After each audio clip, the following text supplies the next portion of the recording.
Good morning students. प्यारे बच्चों, आज हम एक्सरसाइज 10.3 में आगे के क्वेश्चन करना शुरू कर रहे हैं। इससे पहले हम आगे के क्वेश्चन करें, कुछ और बातें आपको ध्यान रखनी है, कुछ और फार्मूले हैं उन्हें भी आपको ध्यान रखना है। जैसे पहला बात दी गई है कि कोई भी आपको बिंदु दिया गया है जिसे हमने x1 और y1 कह दिया है, और एक सरल रेखा दे दी गई है इस रूप में ax जमा by जमा c बराबर 0 के रूप में कोई रेखा दे दी गई है। इस बिंदु से इस रेखा पर हमें लंब डालना है। उस लंब की जो लंबाई होती है वो होती है ax1 plus by1 plus c upon under root A square plus B square. a का मतलब होता है x का गुणांक, b का मतलब होता है y का गुणांक, x1 का मतलब होता है जो दिया गया बिंदु है, y1 का मतलब दिया गया बिंदु का निर्देशांक, और c का मतलब होता है दी गई समीकरण में जो अचर पद है, upon under root A square. ए का मतलब आपको पता ही है x का गुणांक, b का मतलब है y का गुणांक, तो a का स्क्वायर प्लस b का स्क्वायर, और पूरे का मॉडुलस। क्योंकि लंबाई जो है वो माइनस में नहीं आती है, इसलिए मॉडुलस हमने यहाँ पर लगा दिया है। तो याद रखेंगे प्यारे बच्चों कि किसी भी बिंदु x1 y1 से किसी भी सरल रेखा ax plus by plus c बराबर 0 के रूप में जो भी सरल रेखा है उस पर डाले गए लंब की लंबाई ये होती है ना। लंब की लंबाई भी पूछ सकता है या दूरी भी पूछ सकता है कि बिंदु से इस रेखा की दूरी ज्ञात कीजिए, तो यही बात है।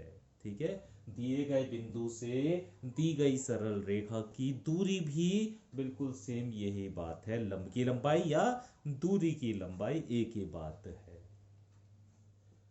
अब यदि कहे आपसे कि मूल बिंदु, और आप जानते हैं मूल बिंदु हमारा 0 और 0 होता है, तो 0 0 से किसी सरल रेखा पर डाले गए लंब की लंबाई निकालनी है, तो वो बराबर होती है c upon under root A square plus B square. मूल बिंदु का मतलब क्या हो गया, x1 और y1 0 0 है, x1 भी 0 और y1 भी 0, और जब प्यारे बच्चों यहाँ पर आप x1 का मान 0 रखोगे, y1 का मान 0 रखोगे, तो ये पूरा का पूरा 0 ही हो जाएगा। तो बचेगा क्या आपके पास, c, तो c upon under root A square plus B square और उसका मॉडुलस।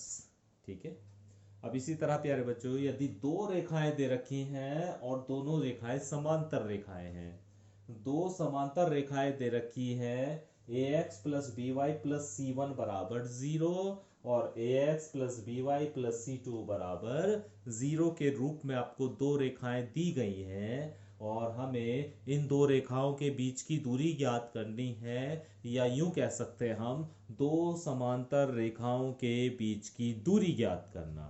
तो दो समांतर रेखाओं के बीच की दूरी होती है c2 माइनस c1 या c1 minus c2 upon under root A square plus B square और उस पूरे का मॉडुलर।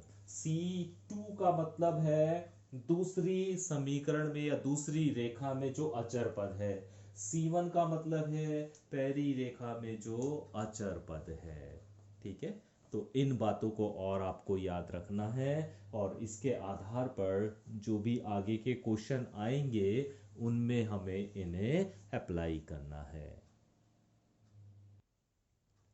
क्वेश्चन नंबर 4 देखिए प्यारे बच्चों, और क्वेश्चन नंबर 4 में ये कहा है कि बिंदु -1 और 1 की रेखा 12 इंटू एक्स प्लस 6 बराबर 5 इंटू वाई माइनस 2 से दूरी ज्ञात कीजिए। तो हमें बिंदु दिया हुआ है -1 और 1, और रेखा ये दी गई है हमें। ठीक है, अब इस रेखा को हम थोड़ा सा ax plus B Y plus C बराबर 0 के रूप में करके लिखेंगे। तो हमने 12 की गुणा यहाँ पर कर दी है और 5 की गुणा अंदर कर दी है, तो ये हो गया 12x plus 72 equal to 5y minus के 10। अभी इन्हें दोनों पदों को उठाकर इधर ले आए, तो ये 12x माइनस 5y और ये 10 इधर आके प्लस का हो जाएगा तो 82 हो जाएगा, और बराबर 0। तो हमारे पास जो रेखा आ गई वो आ गया 12x माइनस 5y प्लस 82 बराबर 0। बिंदु हमारे पास -1 और 1 है। इससे हमें इस रेखा की दूरी ज्ञात करनी है या लंब की लंबाई ज्ञात करनी है।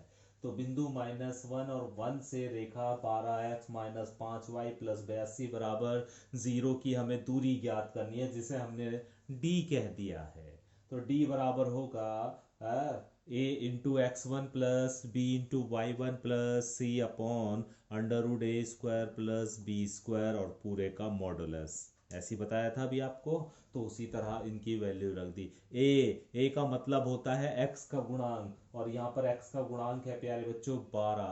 x1 का मतलब होता है माइनस का 1 प्लस b का मतलब होता है y का गुणांक, और y का गुणांक है माइनस का 5, और y1 है हमारा ये 1 प्लस c का मतलब है अचर पद, वो है हमारा 82 अपॉन √a² प्लस b² यानी x के गुणांक का स्क्वायर प्लस y के गुणांक का स्क्वायर, और x का गुणांक है यहाँ 12 तो 12 का स्क्वायर प्लस y का गुणांक है -5 तो -5 का स्क्वायर। ठीक है, हल करेंगे अब इसे हम।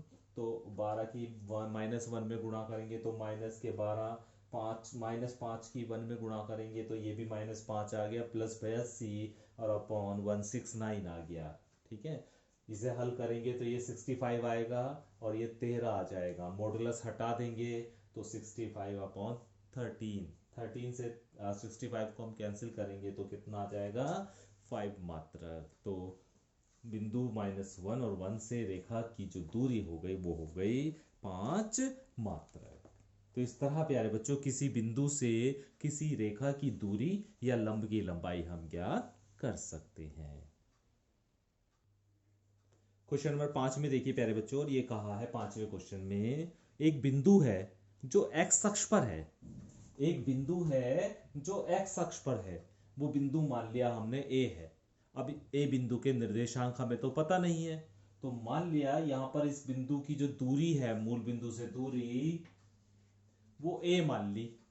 यहां से यहां तक की दूरी, इस बिंदु तक की दूरी a मान ली। तो प्यारे बच्चों इसके निर्देशांक कितने हो जाएंगे, a और 0, क्योंकि x अक्ष पर y निर्देशांक 0 होता है। तो a और 0, तो इस बिंदु के निर्देशांक हो जाएंगे a और 0। तो अब हमें बिंदु मिल गया a और 0। ठीक है, ये बात समझ में आ गई होगी। इन्होंने ये कहा है x अक्ष पर एक बिंदु है जिसे हमें ज्ञात करना है। तो मान लिया x अक्ष पर a बिंदु है जिसकी मूल बिंदु से दूरी a है, तो इसके निर्देशांक हो जाएंगे a और 0।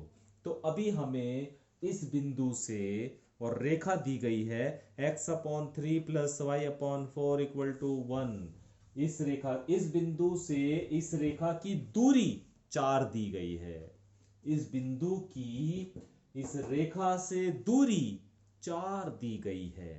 ठीक है, तो हमें इस बिंदु को ज्ञात करना है, अर्थात हमें a का मान पता चल जाना चाहिए। a का मान पता चलते ही ये बिंदु हमें पता चल जाएगा।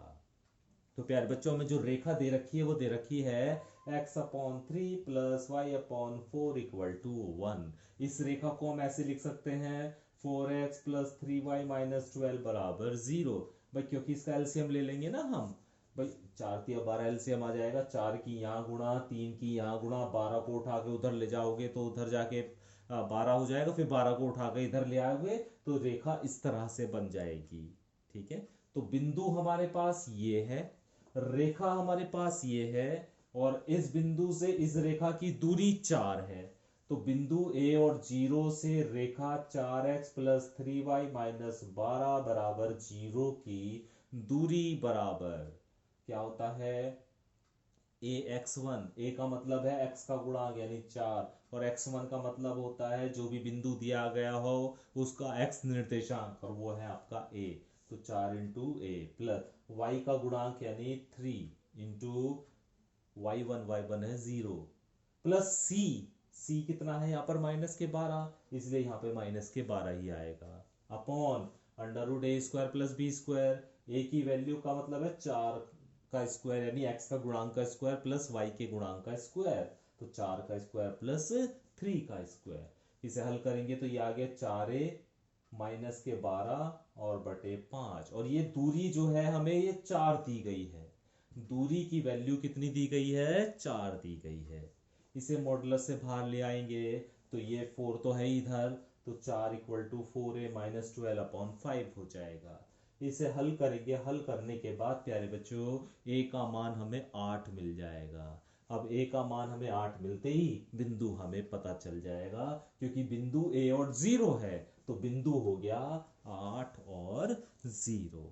यही हमें बिंदु को ज्ञात करना था।